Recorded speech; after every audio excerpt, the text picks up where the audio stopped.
That's genuinely how it feels. Like I think sometimes I even feel lucky to have the internet out here.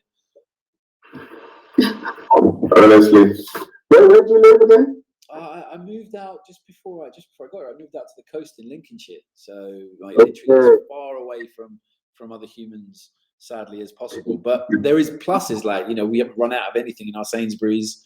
It's it's all been completely different, to be honest with you. But how are you, my friend? Very well, very well, very well. Just lots of learning, lots of creativity. So really grateful for the. What are you learning? Huh? What are you learning? Learning more about myself. Oh.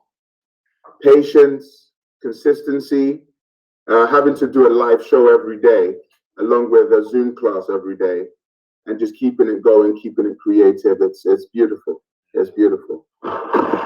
I bought a drum kit. I still haven't used it. I still haven't even set it up. But don't worry, the day of learning. You get around to it. Maybe by Christmas. Yeah. By Christmas, I'll have opened the box. We'll see what happens. But all right, brilliant. A very good morning to all of you tuning in for another day of streaming school. It is lovely to be able to connect with you again and to share so much great learning. We've got a beautiful bright stream of light that I've just noticed coming through here, catching on the screen. And so that's like you for this light stream of light right here, Jackson. That's you for most people starting off their day. So if you want to present your screen, just in case you're going to share your screen or use your screen again during the presentation. And I am joined as ever by the wonderful Nisha, who's patched in again from London. And that's one of the nice things about being able to use this. You get people from all over the country. And next week, Nisha, we're going to have someone from Japan joining us to help out as well. Yeah. Someone's volunteered from Japan, so yeah, it's going to be another great asset. So we've got Spain, Japan, and the UK. Let's see where else we can get in. But Mr. Action Jackson, the floor is yours. We're all looking forward to hearing from you again, and thank you very much for joining us. Excellent stuff. Well, good morning, everyone. This is Action Jackson, the UK Ambassador for Happiness. I am the resident motivational speaker here on Streaming School, and it's a privilege to be able to serve you guys on a day-to-day basis. If this is your first time, welcome to Streaming School.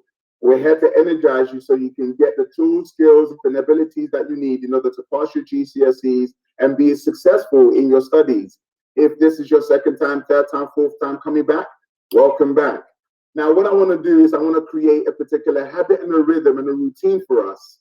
And as you all know, I always start with music and a particular mantra that I have that I'm going to put up on the screen right now that I want each and every one of you to say. And if you say it, I know. If you don't say it, I'm coming for you. I'm coming for you. And the phrase is, I am amazing. That's what the phrase says. So I'm going to put it on the screen right now. And we got the music on the background. I feel like a DJ in Ibiza right now. Here we go. Here we go. See it? It's easy. You go like this. I am amazing. Okay. I am amazing. You should just feel the energy. Positive words. I am amazing, because that's who you are. Feel it. What? I am amazing. No one has to know. It's in your heart. Hey, I am amazing. Come on. Sway. Come on. People tell me, where'd you get your energy from? Gratitude. I need everybody to be grateful for the fact that we get the opportunity to do this with technology.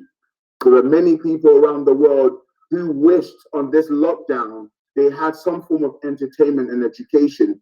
And the reason why I start with this phrase, I am amazing, is because it's a mantra, it's a password to happiness. You might not feel it, but the more you say it, the more you become it. Now, as a student, I want you to think of how far you have come, where you are, and how far you need to go. You don't need to worry about the next step.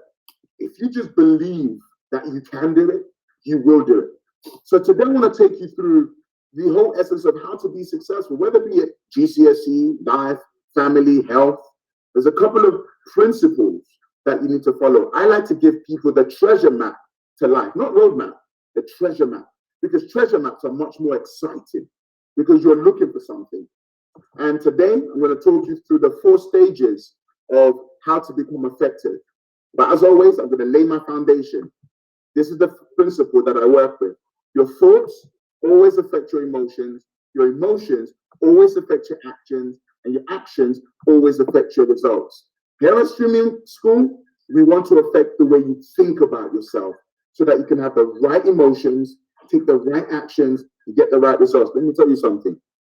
When I was doing my GCSEs, I didn't think I was good enough because I was put in the intermediate level. And I looked at the guys who were in the higher level and I thought, oh, look at them. I'm not as good as them. That was a negative thought. By me comparing myself to others, I was entertaining negative thoughts. Instead of me to say, I'm going to do the best where I'm at, the way to where I'm going. Try your best and forget the rest. Do your best and forget the rest. Do your best and forget the rest. That's your job, okay? With that said, I want to give you these four stages to GCSE success. There's only 4 stages. 4 stages. Stage 1, wish. What are your wishes for your GCSEs? 9s, 8s, 7s. Everybody can wish. You've got to document your wish. I want to be able to go into that exam with great confidence. I want to be able to set my goals so I can achieve it. Write it down. Those are your wishes. You always start with wishes. Everybody can wish. But the problem is we can't stop there. You got to move to the next stage, which is the wonder. Wonder means, okay, I want to get a 9. How do I get a 9? You start to wonder in your mind. You start to research. You start to investigate. You start to interview your teachers and have a chat with your friends. Oh, are you going for a 9? What are you studying? What are you doing? You're being an investigator of your dreams. You're being a detective of your goal. But then stage 3 is where it all happens. Stage 3 is where people fail sometimes, and it breaks my heart. You can wish. You can wonder. But if you do not work, forget it. We were wishing here at Streaming School, wishing that the world would stream in and learn. And the founders of the Streaming School said, okay, how do we make this happen? And they were researching and researching. And then we got to work. And that's why, boom, stage number 4, you win. You win. If you want to win in life, you've got to follow these steps. So watch this. I'm going to put it to my song. And this is how it goes. Ready for it. Here we go. Wish, wonder, work, win. Wish, wonder, work. Wish, wonder, work, win. Wish, wonder, work. Wish, wonder, work, win. Wish, wonder, work. Wish, wonder, work, win. Wish, wonder, work. What? Wish, wonder, work, win. Wish, wonder, work. Say it. Wish, wonder, work, win. Wish. I can hear you, know. Wish, wonder, work, win. Wish, wonder, work. Hey, wish, wonder, work, win. Wish, wonder, work. Wish, wonder, work, win. Wish, wonder, work. I'm sure this is making sense to you. Don't have any fear. Have the confidence to set your goals. Wonder how you're going to do it and get to work.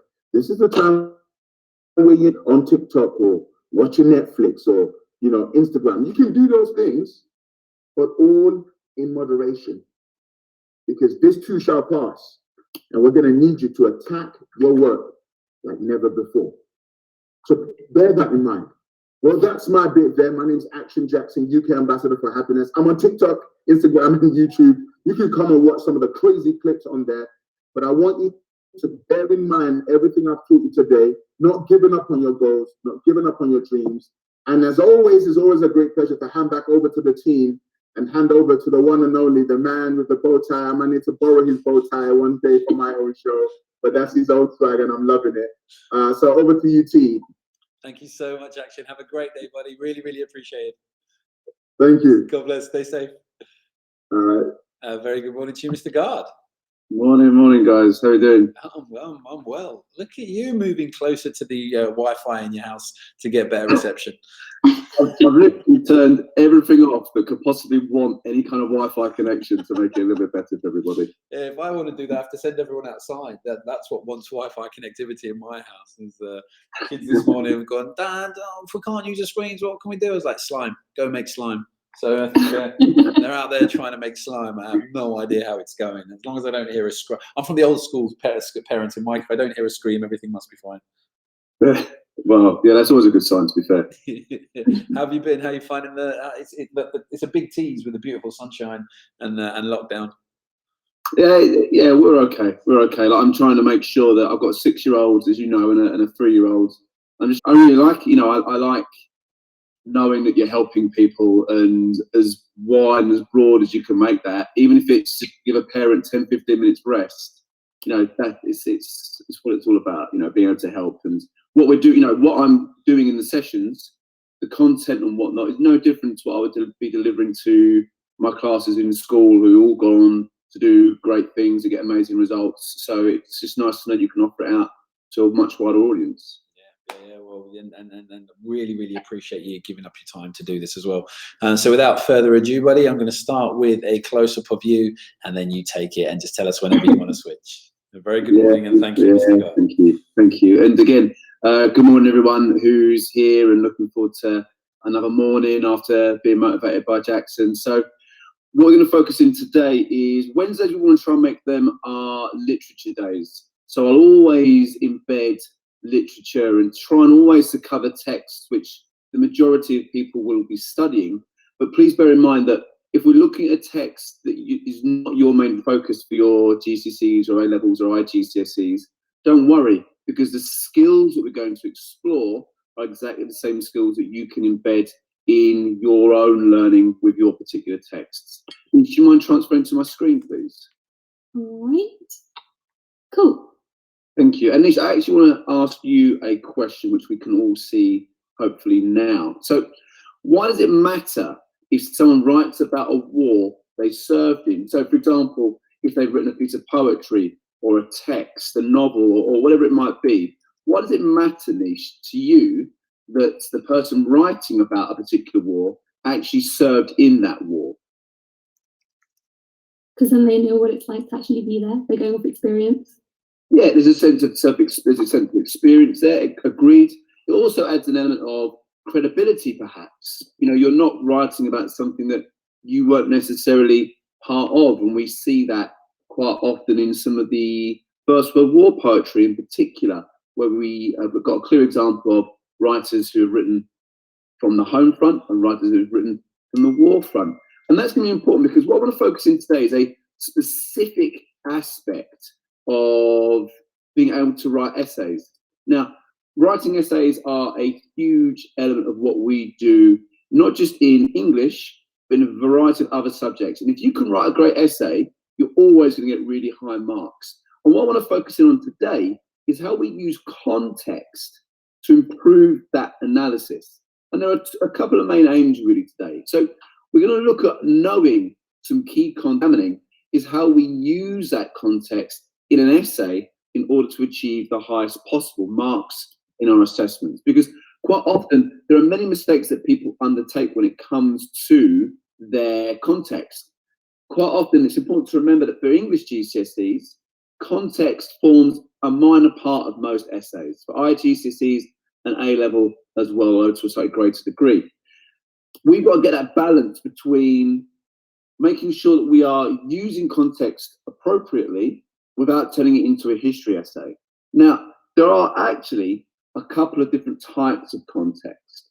So this is a little bit more A-level potentially, but it's important to understand this at GCSE and below as well. So we have what's called historical context. So I'm going to use the example of Macbeth here to help elaborate on what I mean. So historical context are essentially the events that took place around the time of creation or whenever the text is based. So you have to remember that with Macbeth, when that play was set, we had King James, who was a newly crowned king of England, of Protestant background at a time where religious uncertainty meant that his war was unstable. We had the Gunpowder Plot just a little while after that. But it's also important to remember that the play Macbeth is set in the early medieval period. So not only do you have the historical context of when the play was actually written, you also have the historical context of when the play is set as well. With that, we also have social context. So don't forget, this play is now around 500 years old. So the way an audience of the time would view the text is potentially quite different to the way we now view the text. So, for example, we're going to look at the term Christocentric in a moment, which basically means that the society is highly Christian. They have a true sense of Christianity underpinning their beliefs. Now, that may not be as strong today as it was then. So when I'm looking at my analysis, I could say a Christocentric society of the time would believe that God is punishing Macbeth, but it may be that I say a modern audience may well believe that it's his guilt that is causing this sense of punishment. So you can hear there, I'm using multiple contexts to make my point, which obviously helps to heighten the level of my analysis. And finally, we had the literary context. So don't forget, when we are writing a text, it tends to be written within a heritage, a certain style. So if we think about films, we have the horror tradition, we have things like the Western tradition, sci-fi, and they all are written or created in a particular way.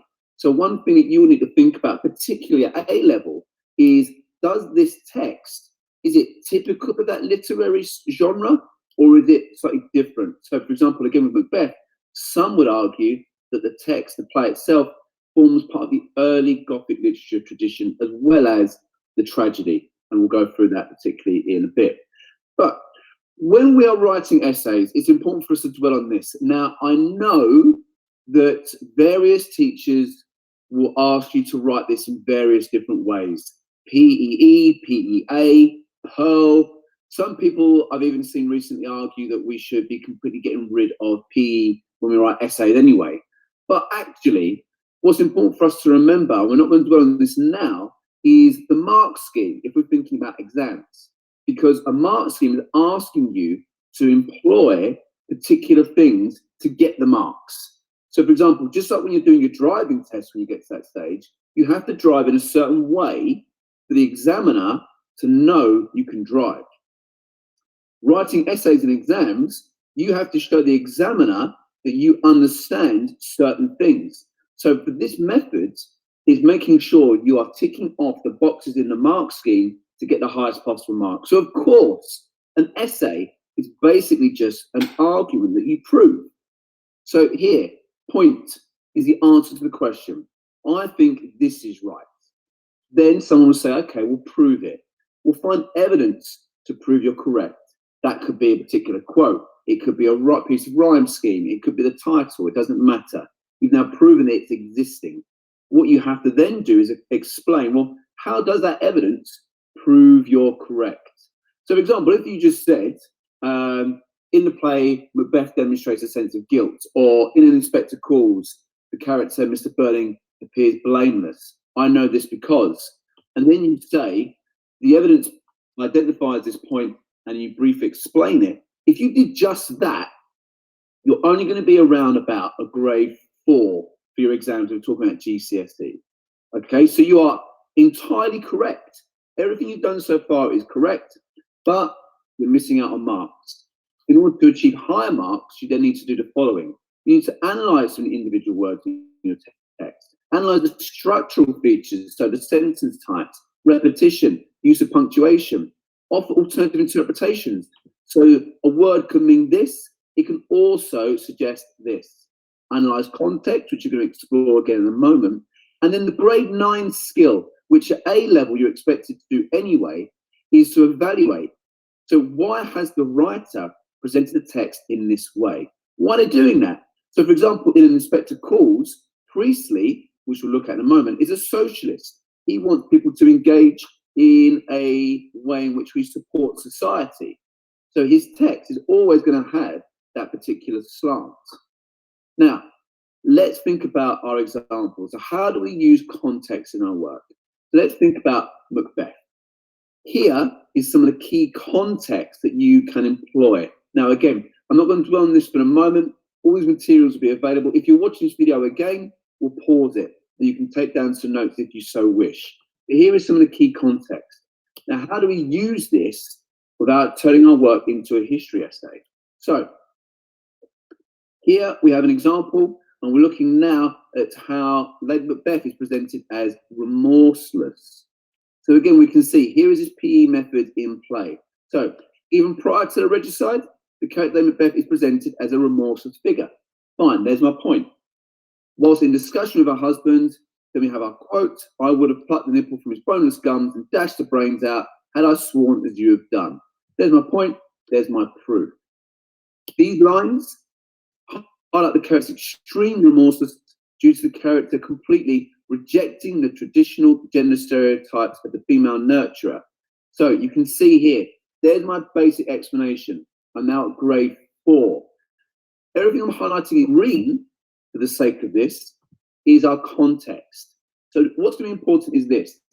Notice, it's not ripped things such as, at the time the play was set, or many people don't know, but, or this is an example of, fine, you get a slow clap from me. You understand context, but you have to use it to prove your argument.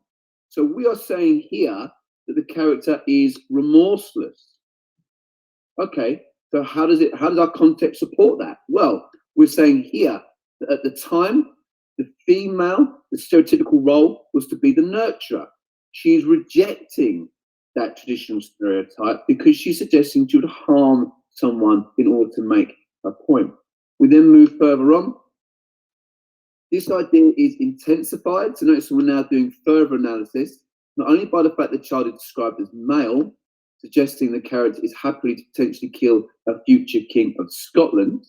So again, there's some context of the actual play itself, but as we know, the character Macbeth was in line, and the real individual Macbeth was in line to become King of Scotland. But the violent verb dashed also highlights the complete disregard the character has for all forms of human life. So this example, I deliberately left out some parts of analysis to make sure that we're not kind of muddying the water a little bit here. But do you notice how the context supports what's being said? It's not an additional sentence which is randomly thrown in. And again, if we're talking about mark schemes, if you're looking at AQAs, the example most of you will sit, this essay is worth 30 marks before we talk about terminology and spelling and whatnot. 6 of those 30 marks are going to be for context. Around 14 marks are for your analysis. So I don't want to have lines and lines and lines of context. I want a sentence or two which supports. And then further down here is another example. So how is the character Banquo being presented in the play Macbeth? Well, here, on the other hand, so obviously this is not my first point. This is a good way to start a second point. Banquo is presented as being suspicious of the character Macbeth. During his soliloquy, which is obviously a character thinking aloud so the audience understand their viewpoint, the character says, "Foul plays most foully for it." Here's our analysis now. Firstly, the use of the verb players suggests that Banquo believes Macbeth has played a game and has successfully beaten his opponent. We're analysing language now. We're going up, grade 5, grade 6. Duncan, however, in this game, the tragic hero, so a little bit of context being thrown in, Macbeth ultimately loses due to the rejection of the divine right of kings. I don't have to explain what the divine right of kings is, because the marker is someone who knows what divine right of kings is. I'm simply throwing in the context there to support my analysis. Additionally, the lexis, which is, I like this one. This term is a good one because basically, if you are unable to identify if it's a verb, an adjective, a preposition, but you know you want to analyze the word, use lexis. Not Lexus, the car, lexis, which basically just means word. You sound grade 9, so you're more likely to achieve grade 9. Additionally, the lexis foully highlights that Macbeth's actions were against God and therefore sinful in the eyes of the Christocentric audience of the time. So notice again, how do we know he's suspicious? Because the audience view with suspicion, the character Banquo is with suspicion. And there's a great example of how context is supporting analysis. Now let's look at some other examples of how we do this as well. So here we have a quotation from Cause for Dramatic Effect. The novella, which is a short novel, A Christmas Carol, which again, many of you will be reviewing. And here is some of the key context, which I'll pause on here for you to look at. But again, please rewatch this, pause it, and then note this down. Now, I can genuinely write a full mark essay for A Christmas Carol and only know 3 quotations. Okay, so I want you to study the full text. It's important to analyze and understand the full text, and I'm happy to show this at a different time if people wish to in future lessons, so please let us know. I can write a full mark essay for A Christmas Carol, whatever the title, with just knowing 3 of the quotes. I'll leave that with you, but again, it's something I'm happy to show you with in the future, but it's important I know the full text again. So let's look at the example. So here is a question. How does Dickens present the character Scrooge as an outsider? Now, I've left out some of the analysis from this key quotation. So I just want to dwell on context here. So, is shown as an outsider is an example of a different paragraph, a second paragraph. Scrooge is also depicted as unchristian and uncharitable.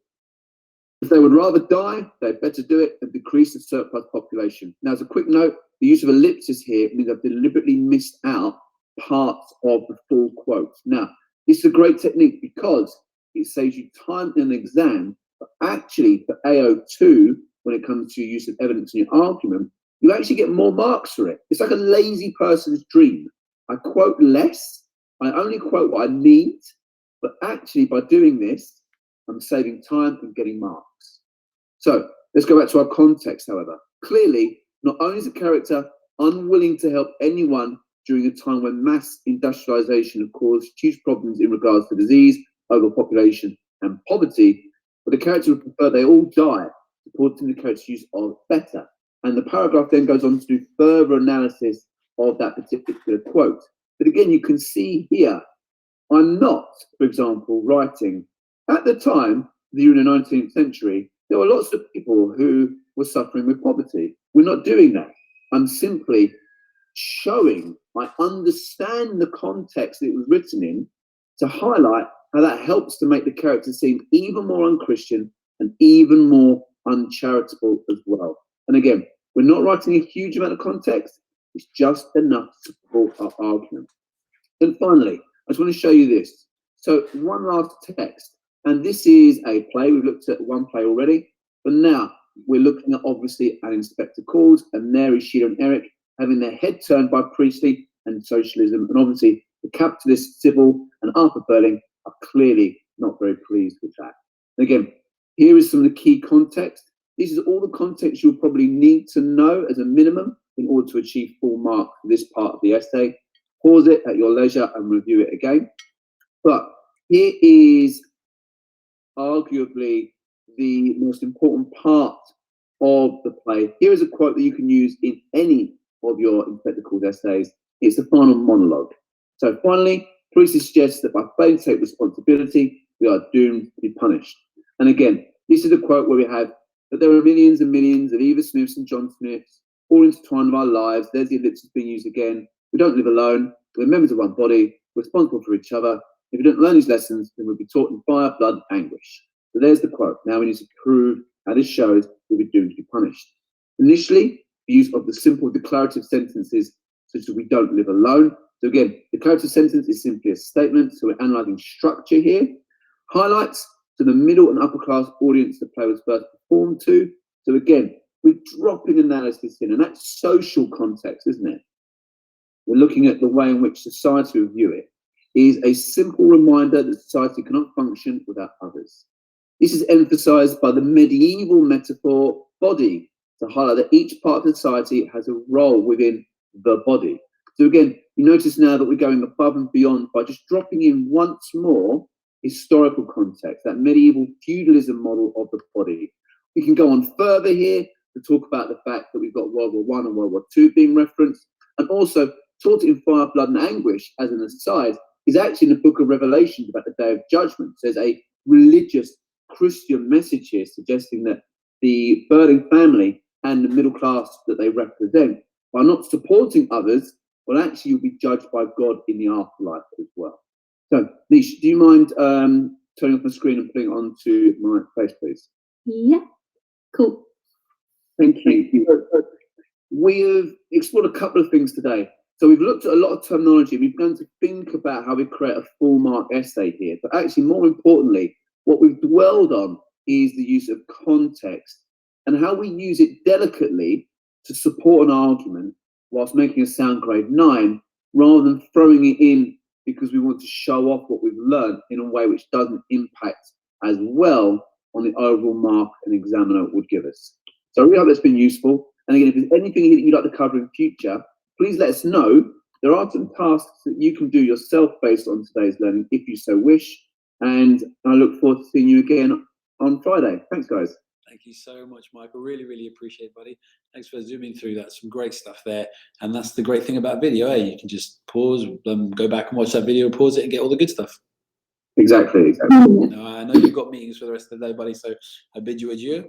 And yeah, I'll just pass us over to the wonderful Nisha. Thank you. All right, cool. Hi guys, this is the optional task for English GCSE. So it is redraft or create a new essay paragraph for a text of your choice, making sure to include context as part of your analysis. So this will all be up on YouTube, Facebook, and the videos you can watch them on Twitch as well. I'll put the links on YouTube and Facebook. And up next, we have maths. Wonderful. Thank you so much, my dear. And I'll catch you in 15 minutes or so. Yeah, see you in a bit.